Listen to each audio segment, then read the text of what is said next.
Hi, everyone. My name is Mary Berger, and welcome to episode number 6 of Waking the Spirit. This show is for those of you out there just starting to explore spirituality. I really hope you find this show to be one of the resources you turn to for information on how to navigate your own spiritual path. You know, I have been so lucky with my journey. I have been on this journey my entire life, but I've only been aware of it for a few years. I can look back on my life now, and I can pinpoint various experiences and recognize that the experience was divinely guided. One of the biggest experiences I had that was divinely guided was my move from California to Washington. The minute I crossed the border between California and Oregon, I felt a shift. I had no idea what that shift was or that it was even a shift. I just knew I felt different. I felt better. I never belonged in California. I never felt that I fit in, and I was uncomfortable and awkward. So I drove through Oregon feeling lighter and lighter the longer I drove. Then when I got to the other end of the state and I left Oregon and drove into Washington, I felt like I was at home. I have been here for 15 years now and can't imagine leaving. I was divinely guided to make this move. My angels and guides knew that this is where I needed to live in order to further my spiritual path. I have been gently guided ever since to meet certain people, which took me a few steps further towards discovering my path. Spirit then gathered a group of amazing women together, and we have been meeting monthly for 5 years now. It is my membership and participation in this group that propelled me to become aware of my spiritual journey. I am fortunate to be surrounded with some amazing spiritual healers as well. I treasure all of them, and I'm so very grateful for them. However, there are a lot of people out there that find themselves exploring spirituality but don't have the fortune to be surrounded by other spiritual people. They need resources to help them discover and explore all the amazing things that spirituality has to offer. Believe me, once you are on a spiritual path, there is no end to the amazing things to explore and learn about. The topics are vast, and it can be overwhelming. They are who this radio show is for. It is for those people who don't know where to go to find answers to their spiritual questions. They may not even know what questions to ask. I do this show for them, and since I have only been on my path for a few years, I consider myself a relative novice in many areas. I may sometimes talk about topics I don't know much about, but how fun to explore together with you as we go along. So, on every one of my shows, I start out talking about how this particular show came about. Every one of my shows is divinely guided, meaning the topic of the show is given to me by my angels and guides. This particular show for tonight was not like a light bulb went off in my head and I ran with it. I just sat down one day in front of my computer and started writing out the topics. It evolved because it is now a new year, new beginnings, and I felt there were a few things that begged to be talked about. The one topic that was given to me had to do with the new moon and new moon ceremonies. I started with that and then worked my way up with the rest of the show. Additionally, I have struggled with doing this show the past 2 months. I skipped November and only did one show in December. That show was pre-recorded and aired on December 23rd. I was fully intending to pre-record this show as well, as I am a bit nervous about doing this show live. In fact, I did pre-record this show on Monday night. I wanted to make sure the audio was clear, and as I felt the December 23rd show had a bit of an audio problem. So I pre-recorded it and gave it to a friend to listen to. She let me know the audio was fine. Then my intuition started telling me that I should do this show live. So I was kind of torn, live and nervous or pre-recorded and safe. I turned to Archangel Michael and his deck of Oracle cards. If you missed the December show, it is all about Oracle cards. So check it out if that interests you. Anyway, yesterday morning, I pulled out my Archangel Michael Oracle cards and asked the question, should I do the show live or pre-recorded? I shuffled the deck and then pulled a card. At the same time, 2 other cards kind of stuck up in the deck, so I pulled those out as well. They were just kind of begging to be pulled. I turned them over one at a time.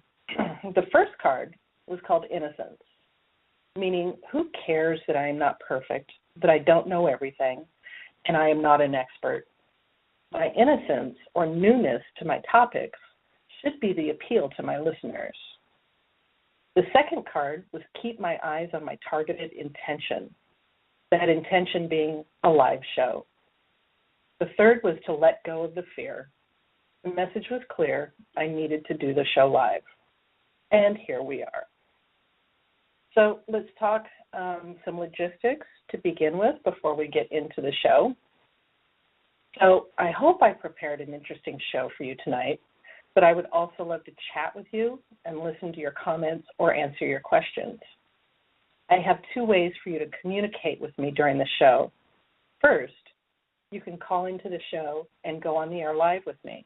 The number to call is 713-955-0415.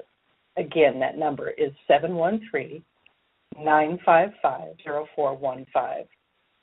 Once you call, you'll be put in a call queue, and you will be able to listen to the show on your phone. When you're ready to ask a question or go on live to chat with me, press 1 on your phone, and my wonderful producer, Kelly, will hop on the line and talk with you. Kelly is very friendly and will put you at ease. She will then let me know when you are ready to join the show and chat with me. If you're a little hesitant to go on the air with me, feel free to send me an email at askme@wakingthespirit.net, and I can answer your question on the air. So, with the logistics out of the way, welcome to 2016. It's a new year, and I want to talk a bit about what you might want to pay attention to in terms of what is happening this month. So I want to start with numerology. Numerology is a science of numbers, and all numbers have a unique vibration to them. The practice of numerology shows us all that there is a grand scheme in place that is bigger than any of us. Numerology gives us order and direction. Everyone has a numerology chart that, if used, it can really guide you in how to live your life. Numerology tells us that based on your birth certificate name and the date of your birth, that you have specific personality traits and you have a destiny and a path to follow. Your numerology chart contains many numbers, but there are core numbers that will have the most impact or significance on your life's journey. The core numbers that you will see in your chart include your life path number, your destiny number, your soul number, your personality number, your maturity number, your birthday number, and your current name number. The life path number is the most important number in your chart, as it truly defines who you are and the life that lies ahead of you. I happen to have a life path number of 3, which is basically labeled as a creative, expressive person. I thought the chart was wrong when I first calculated it, but over time I've come to know that the chart is actually correct. I actually discovered numerology about 18 months ago when I was listening to a recorded interview done with Michelle Buchanan, who is a numerologist. I almost said astrologer. Sorry about that. She's a numerologist in New Zealand. Halfway through the interview, I put it on pause, and I went to Amazon.com and bought her book, which is called The Numerology Guidebook. I was fascinated with how all the numbers work together to lay out a roadmap to my life. So I'm going to talk a little bit about a couple of the numbers, specifically the life path number, so I want to start there. It really is the most significant number in your numerology chart, and it actually does lay out for you what you were born to accomplish in this lifetime. It will reveal the path you have chosen to walk. The life path number is calculated using the day, the month, and the day, the month, and the year of your birth. So, for example, we'll talk about my life path number. I was born on November 13th, 1959, and I'm going to try hard to explain to you how the number is calculated. It's kind of hard to visualize it when you're just hearing somebody talk about it. If you want to see the actual calculation as I'm talking about it, you can head on over to www.wakingthespirit.net and look in the show notes for today's date, January 7th, 2016. I have the calculation laid out there for you so you can see it while I talk you through it. So, on a piece of paper, I wrote down 11 for November. That's the first step of my calculation. Then next to the 11, leaving a bit of space or a gap, I write down 13 for the day of my birth. So I've got the month and the day. And then again, leaving a space or a gap, I write down 1959 for the year of my birth. We then have to reduce each of these three numbers down to a single digit. But there is an exception. If any of the numbers are 11, 22, or 33, you leave them as is. This is because those numbers are considered master numbers and they don't get reduced down. So I'm leaving the 11, my birth month, as is. And below my number 11, I write down 11. Next, I deal with the day of my birth, the number 13. I take the 1 and add it to the 3, and I get 4. 13 has now been reduced down to 4. So below the number 13 on my piece of paper, I write down 4. So finally, taking the year of my birth, which was 1959, I add up all those numbers, 1 plus 9 plus 5 plus 9, and I get 24. I still have a double-digit number, so I take the 24 and I add the 2 and the 4, and I'm left with 6. So I write the 6 down below the 1959. So now I'm left with a line of numbers that are 11, 4, and then 6. 11 for the month, 4 for the day, and 6 for the year. I add all of those up. 11 plus 4 plus 6 equals 21. So 21 is the number I get, and still that's a double-digit number. And we have to, again, reduce that down one more time by taking the 2 plus the 1 to get a 3. So my life path number is a 3. The Numerology Guidebook by Michelle Buchanan, it's going to give you a detailed description of each life path number. So I'm going to read you a little bit of the description for a life path of 3, just to kind of give you a flavor for what the book holds in store for you. So number 3s are the artists and creators of the world, and their greatest gift is their ability to uplift and inspire.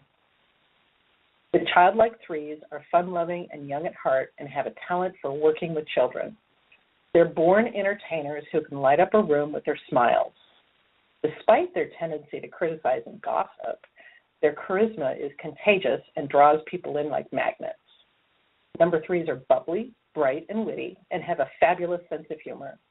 Self-expression is their key to happiness. When they express themselves with their hands, bodies, words, visions, and ideas, they improve their overall well-being and quality of life. And it goes on and on from there. The description is several paragraphs. I won't read it all for you. So first of all, I was really thrilled to find out what my life path was supposed to be.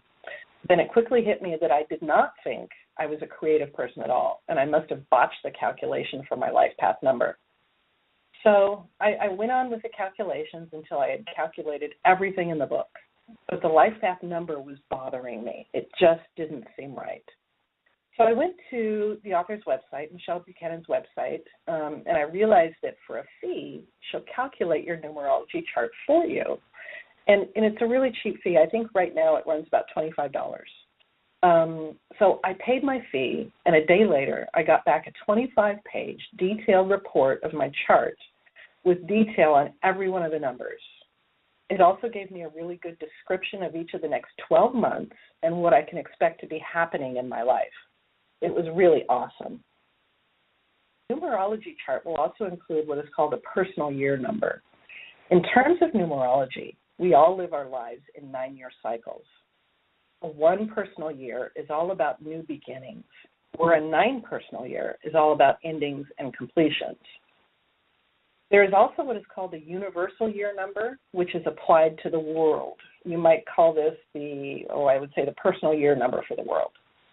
So I'm finally bringing this topic back to what my original intended point was, and that is the year 2016 and what it will mean to all of us in terms of numerology. So for 2016, the universal year number is a 9. And you calculate that by adding up all the digits in the year of 2016. 2 plus 0 plus 1 plus 6, it adds up to 9. This represents the overall energy that will be present on the planet for all of us. The number 9 is all about completion, finishing things, wrapping up projects, coming to the end of a cycle. I'm not an expert in numerology, but I've been doing a lot of research on the internet about what this universal 9 number means to us and how we need to be living our lives with the 9 energy.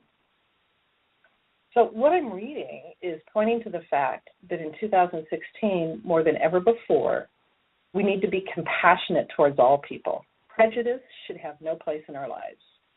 We are all born as equals, and we need to model this behavior to others.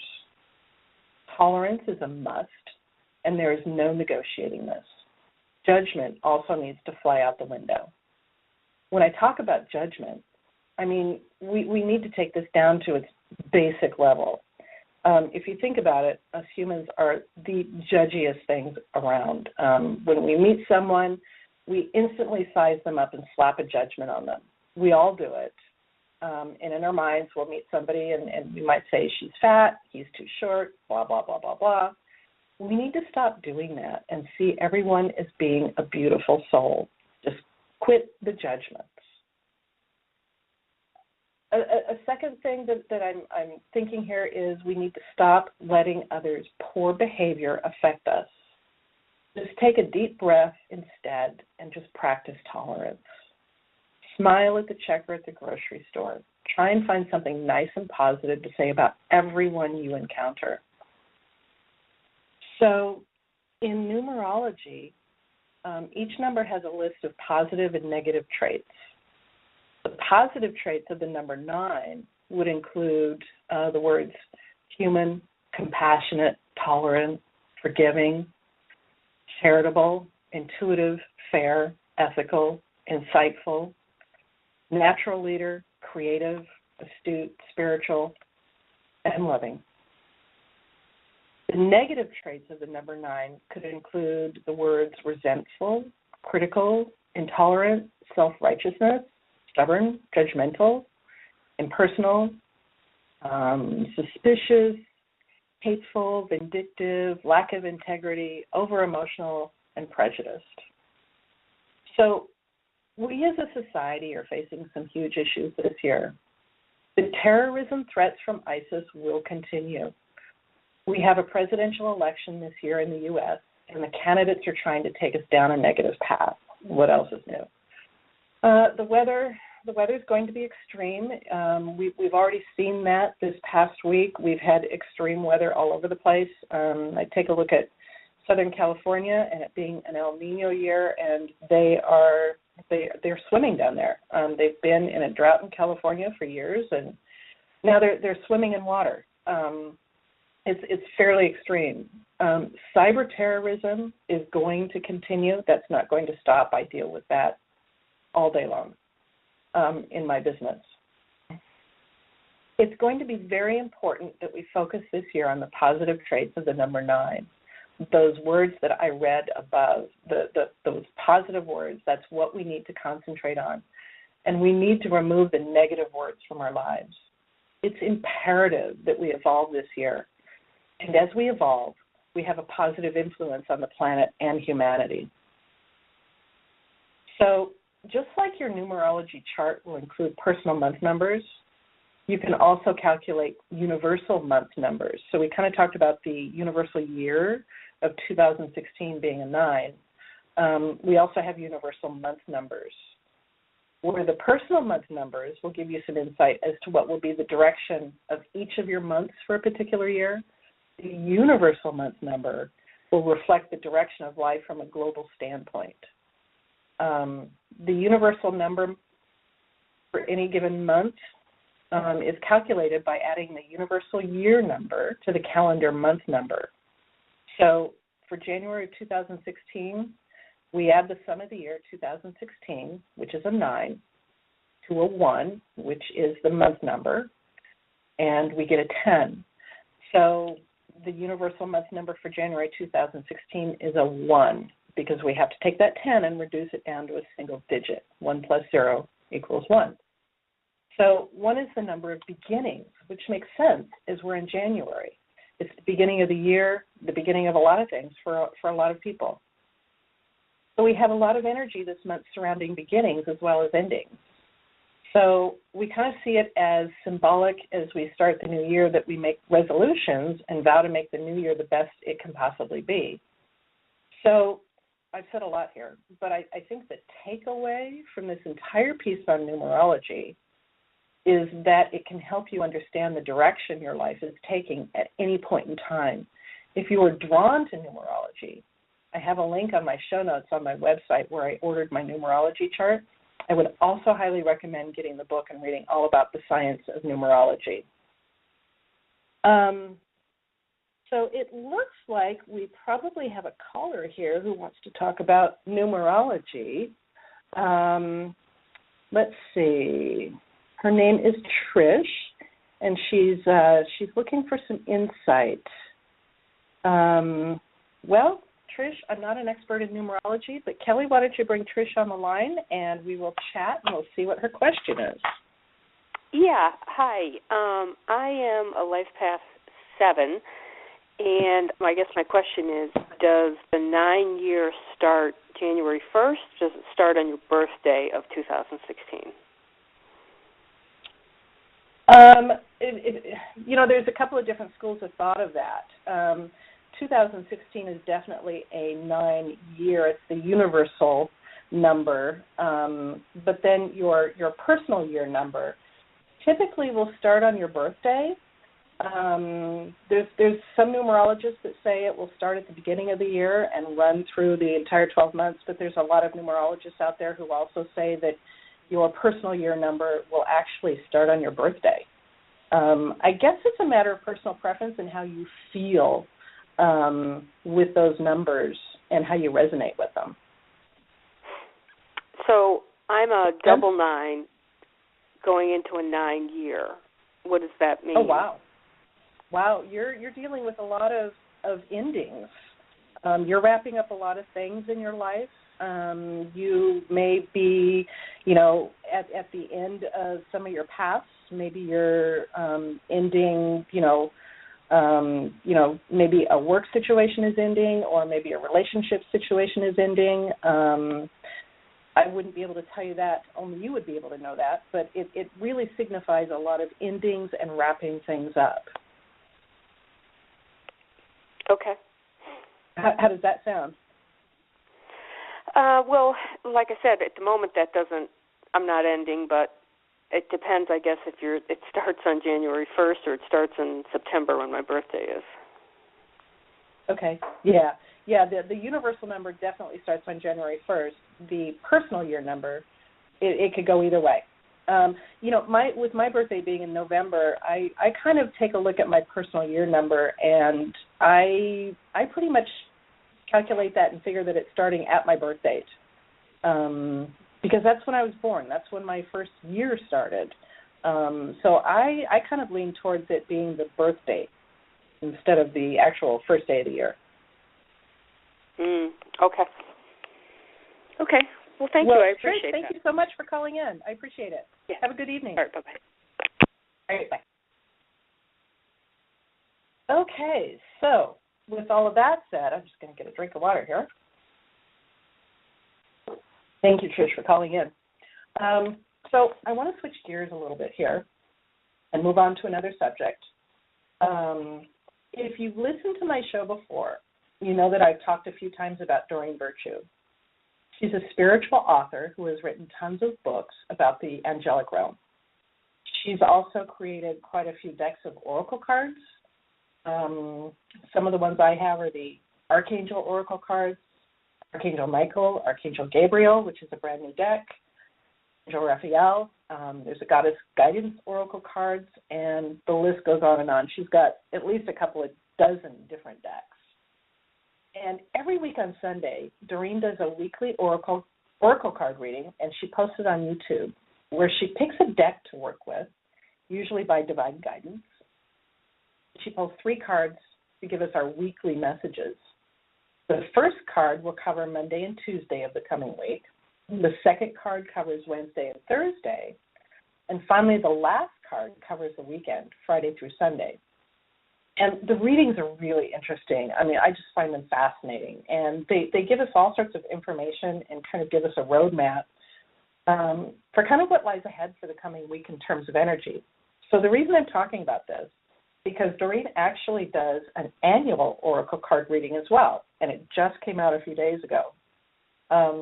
So in this reading, she pulls 1 card for each month of the year, and it gives us a lot of detail about what the angels tell us to expect for that particular month. So for 2016, she chose to use the Archangel Oracle card deck. And the entire reading was fascinating. I was just kind of glued to it. It's about a half-hour video, so it's really not that long. And I'm not going to give away any secrets about what card she pulled. If you're interested in listening, you can go to my website, and I've got the link there for the YouTube video. But additionally, she was drawn to pull a card from one of the new decks that she's got coming out on March 1st. It's the Jesus Meditation deck. And the card she pulled fit right in with the rest of the reading. So like I said, I'm not going to give away any details, but I thought since in my last show it was revolving around oracle cards, I thought you all might be really interested to know that there are these weekly and annual oracle card readings that Doreen Virtue does. So anyway, that's Doreen Virtue and her angel card readings. So just kind of as a reminder to everybody, if you do want to call in and you have a question, the number is 713-955-0415. Once you're connected, remember to press 1 if you have a question. I'm going to move on to my next topic. I've got several to talk about tonight. And the next topic is going to be Mercury retrograde. So 2016 starts out with a bang. We are already in a Mercury retrograde. It started 2 days ago. So basically what Mercury retrograde is, it means that the planet Mercury will appear to be traveling backwards in the sky from the standpoint of the Earth. As Mercury revolves around the sun, we will look at it, instead of it appearing to kind of go forward in its revolution, it's now going backwards in its revolution. It just appears to be that way. It really isn't, but it appears that way. So when this happens, we notice problems in areas of communications. In terms of how we interact with each other, you might find issues with technology, text messages not being delivered, emails being lost, documents getting lost. Travel can be an issue during a Mercury retrograde, and it's also not advisable to really get in too deep in any sort of legal contract. It's all about communications going wonky. So Mercury stays in retrograde for 3 weeks, and it will go out of retrograde, or will go direct, on January 25th. So what I have to say about this is that during these 3 weeks, it's important, really, really important, that you're careful about how you communicate with others. Be patient with everyone. Take a deep breath before you react to something somebody says. Maybe that old adage of counting to 10 might come into play. And so just be calm, be cool, take a lot of deep breaths. Mercury's only been in retrograde for 2 days now, and I've already experienced a few issues with Mercury retrograde. And there's probably about 3 of you out there who I've experienced this with, and if you're listening, you know who you are. It's actually been quite amusing. So we usually experience Mercury going retrograde about 3 times a year, and it stays in retrograde for about 3 weeks. This year we have 4 to experience, mainly because the first one happened right after the beginning of the year. It went retrograde on the 5th. So we've got 4 lovely Mercury retrogrades to get through this year. So the next thing I want to talk about is the new moon. And this was the topic that was originally given to me for this show. And so basically we're going to have a new moon 2 days from now on January 9th. So it'll be a new moon on Saturday. And what this means is we're not going to see the moon at all. And it begins a new cycle of moon phases. The new moon is, like I said, the moon that we can't see. And basically, excuse me, the moon is positioned between the sun and the earth. The sun is shining onto the moon, and we only see the dark side of the moon, so we're not going to see it at all. So traditionally, the new moon is the time when the farmers plant their seeds. When the moon is new, lunar gravity pulls water up, feeding the seeds. As the moonlight increases over the next few weeks, it causes kind of a balanced root and leaf growth to those seeds. So the best time to harvest the plants that are growing is after the full moon. So, back in the day when farmers planted their seeds, they would plant them by the new moon, and they would harvest them by the light of the full moon. So in spiritual terms, the new moon is the time when you state your intentions on what you want to accomplish or manifest in the coming month. There are so many different ways that you can set your intentions for a new moon. You can have new moon rituals, and there's really no right or wrong way to do a new moon ritual, and the ritual is all about what you make it. But I wanted to give you a few ideas because we've got a new moon coming up in a few days. First of all, why does a new moon ceremony work? Because it's all about setting your intentions. Once we have set the intentions, the ritual itself will keep you focused on those intentions. So the saying goes that which you focus on is that which you manifest. So this ritual connects us with our own higher selves, our angels and guides, and even Mother Earth. So I'm going to talk a little bit about the elements of a new moon manifestation. You basically want to allocate about 20 to 30 minutes for your ritual. You want to hold it in a sacred space that you prepare in advance. You can prepare the sacred space by choosing a special location that might be quiet and calm. Don't do the ritual in front of the TV. In fact, turn off all electronics so that you can't be disturbed. Once you've picked your space, you can clear the space by smudging. Use a smudge stick of sage. You'll light the sage so it's slowly burning, then slowly wave the smudge stick around the space. And this basically clears the energy in the space. If you want, you can also have some soft meditation music playing in the background, maybe a warm cup of tea to sip on during your ritual. Also, light a candle. The flame of the candle can easily symbolize your inner light and your desire to manifest. Take a few deep breaths to calm yourself. Then call on your angels and guides that you want present during the ritual by saying something like, I call upon you, my higher self, my angels, archangels, spirit guides, gods and goddesses of love and light, and the ascended masters.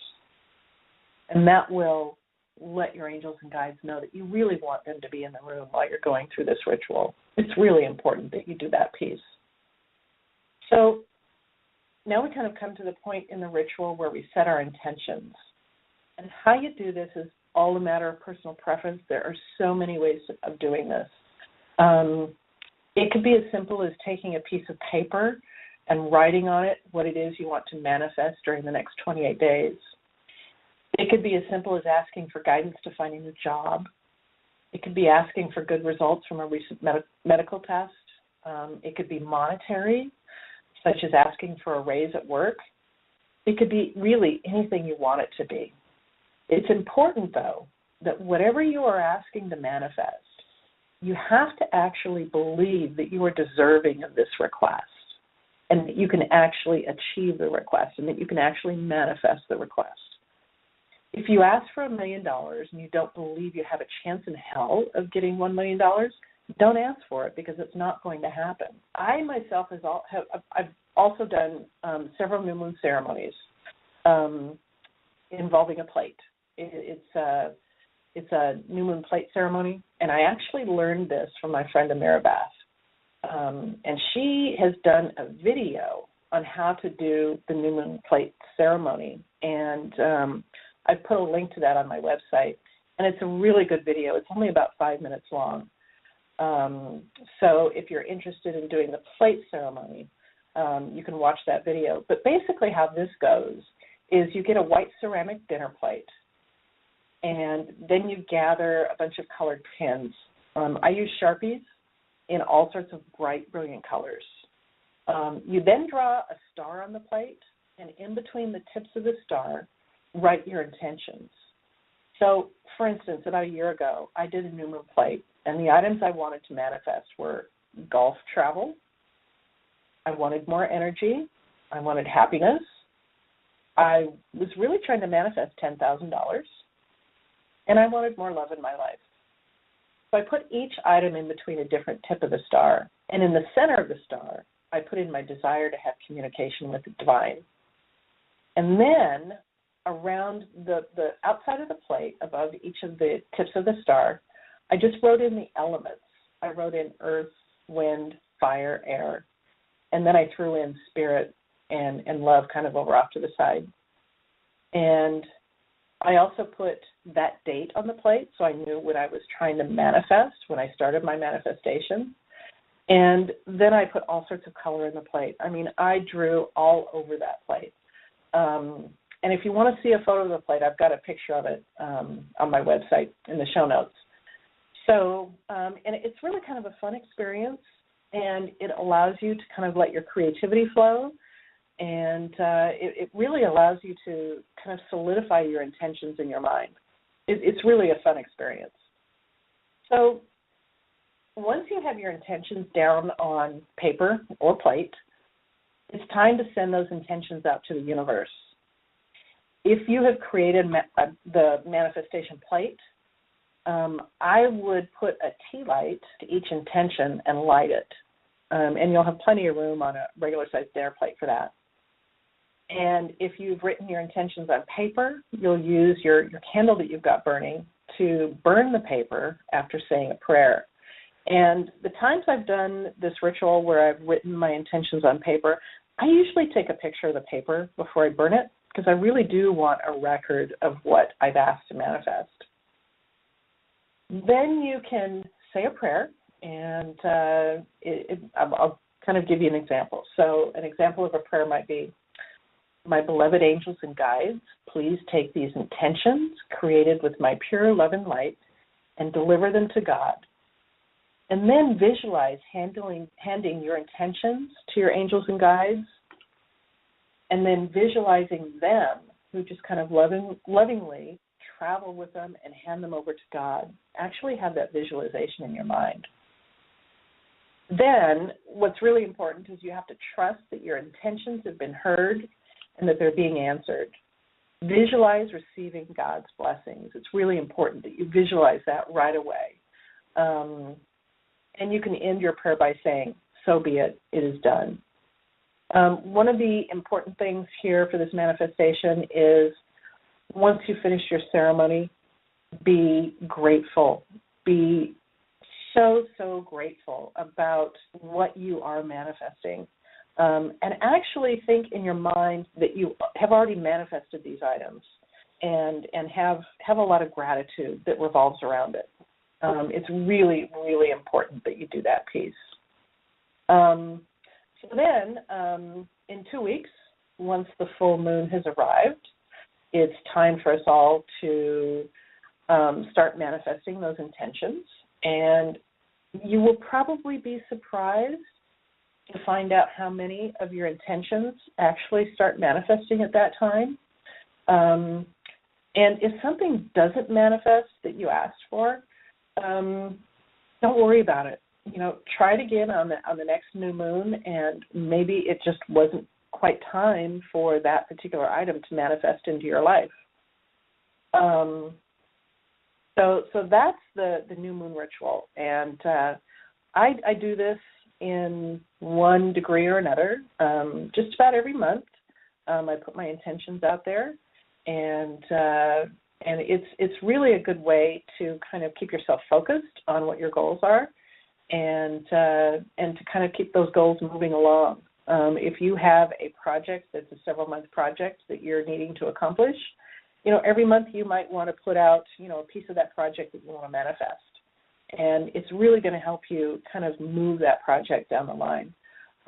There is no limit to what you can manifest with something like this.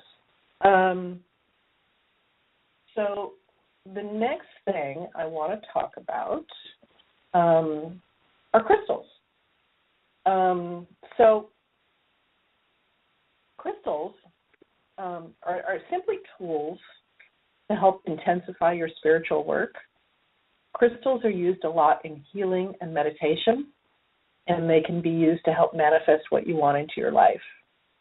They can be used to bring calm into your environment, and there are so many different ways in which you can work with crystals, and there are hundreds of types of crystals out there for you to work with. So I'm going to tell you a story here. I want to tell you a story of my first encounter with crystals. And it was probably about 4 years ago, and a friend of mine invited a group of us over to her home for what she called a getting stoned party. Actually, I think the group as a whole dubbed it that name. So that this was at my friend Cinda's house, and her business is actually called Ladybug Touchstone Jewelry, and this was what she was doing at the time. In fact, she still does it. So the kind of history behind this is she found herself making gifts of crystals for various friends to help them through difficult times, and she realized that there was a specific ritual around picking out your stone, finding out what the crystal meant, and then how to decide what to use it for.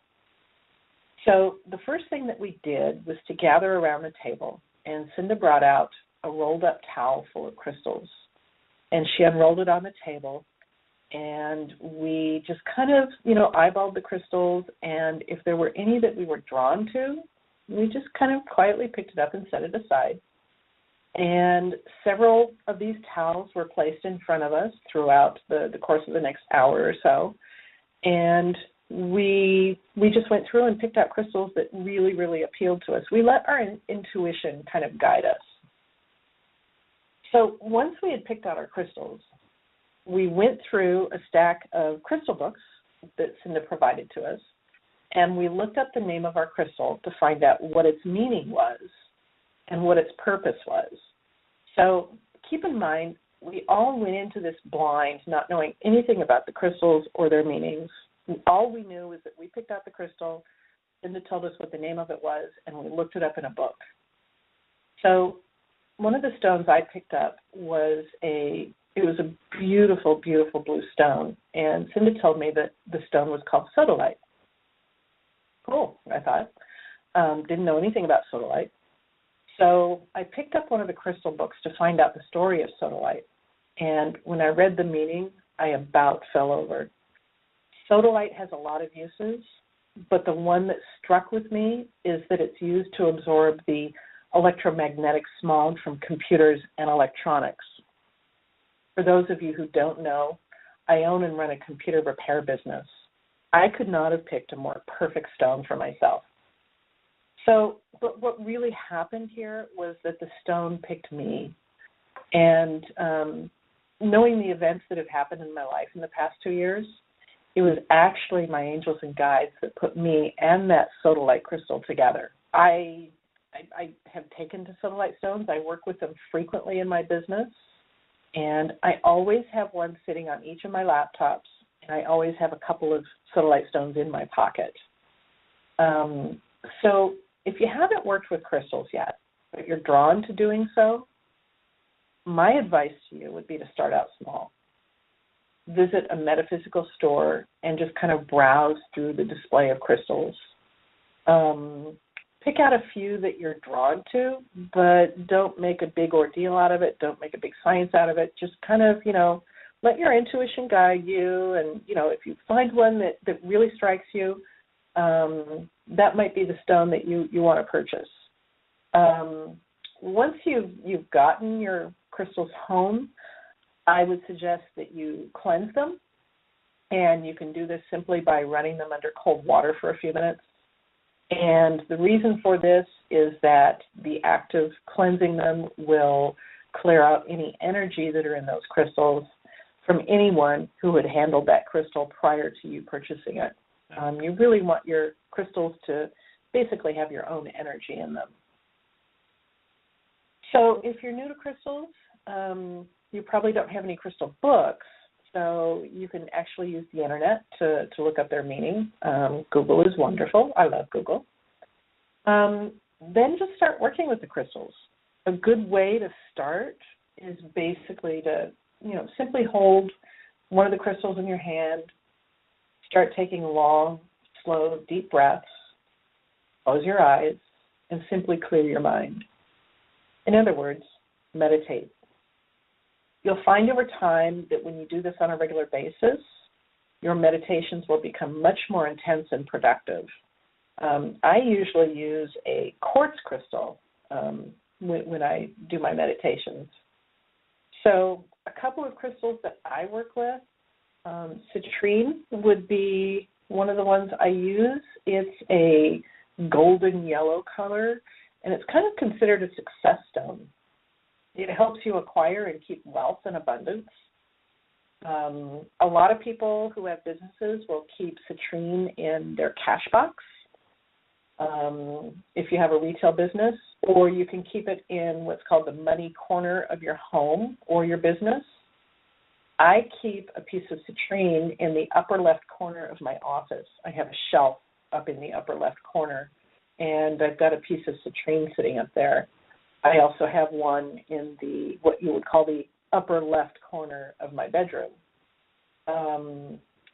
So you can also Google the term money corner, and you can get all sorts of information on how to determine where your money corner might be. There's a couple of different schools of thought about what that actually is. I know in Feng Shui they have a different way of figuring out your money corner than what I use. But citrine is definitely one of the stones I always have. And then I also use amethyst because it's a big stress reducer. It soothes, it calms, it kind of reduces your anxiety. It balances your mood swings. You can wear it in jewelry or simply carry one in your pocket. I always have an amethyst in my left pocket.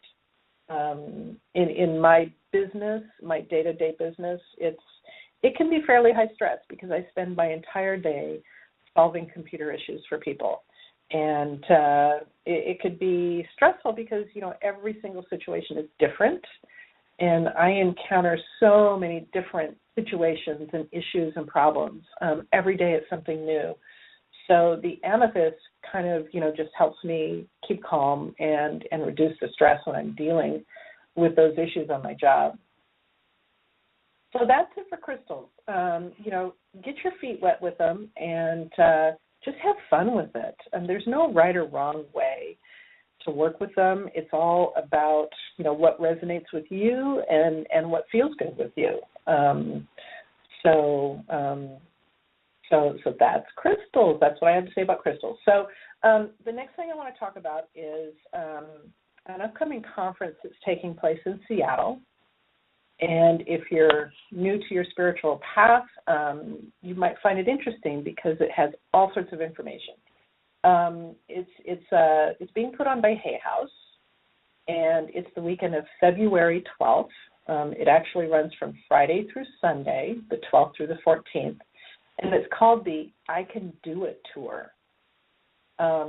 There's going to be, I think 30 or more speakers starting Friday at 10 a.m. and running through Sunday at 6:30 p.m., and it's being held at the Washington State Convention Center.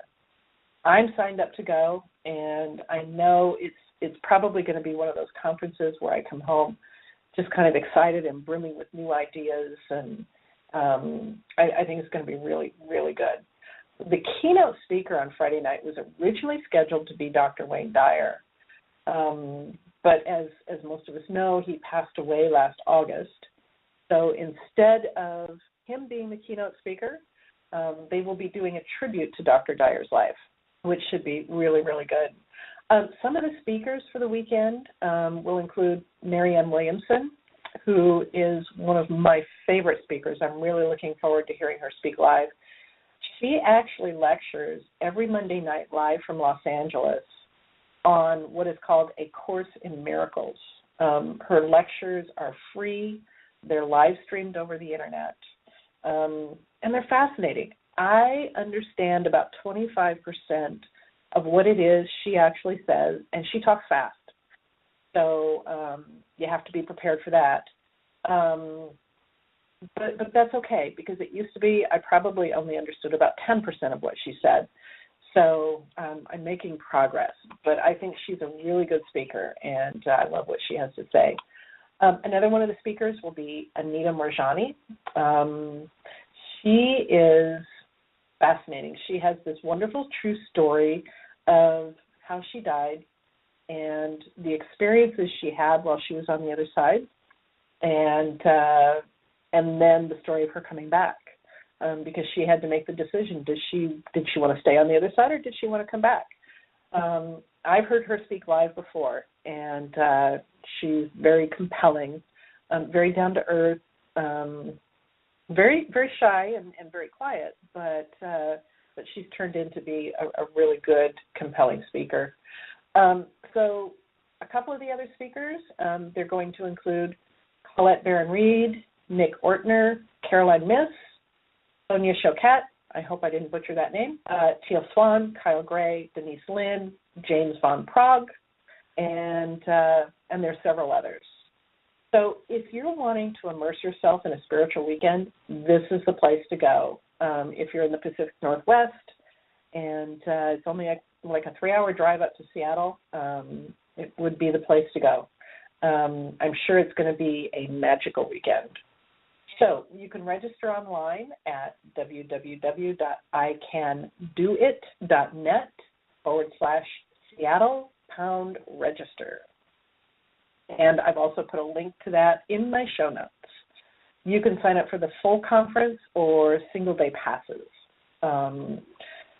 So that's the conference. I thought you guys might want to be knowledgeable about that. I think it's going to be really good. So we've kind of come to the end of our show. I hope I've given all of you some interesting things to think about. We've talked about numerology, Mercury retrograde, new moon ceremonies, the I Can Do It tour in Seattle, crystals, Doreen Virtue's Oracle Card readings. Hopefully I included a little bit of information for everybody. As this show is for those of you new to your spiritual path, I really hope I'm leaving you with some information that you'll find useful as you navigate your own path. So I just want to say thank you to all of you who listened to today's show. Thank you so much. I'm grateful to your time. I'm grateful for your interest and your positive thoughts. And I also want to thank my fabulous producer, Kelly Lair, from New 72 Media, for her expertise and guidance, and for making this opportunity available to me. So on my website at www.wakingthespirit.net, you'll find the show notes for today's show in the blog section. The title of the blog will be Show Notes 1/7/2015. Thank you, everybody. Blessings to you all. Bye for now.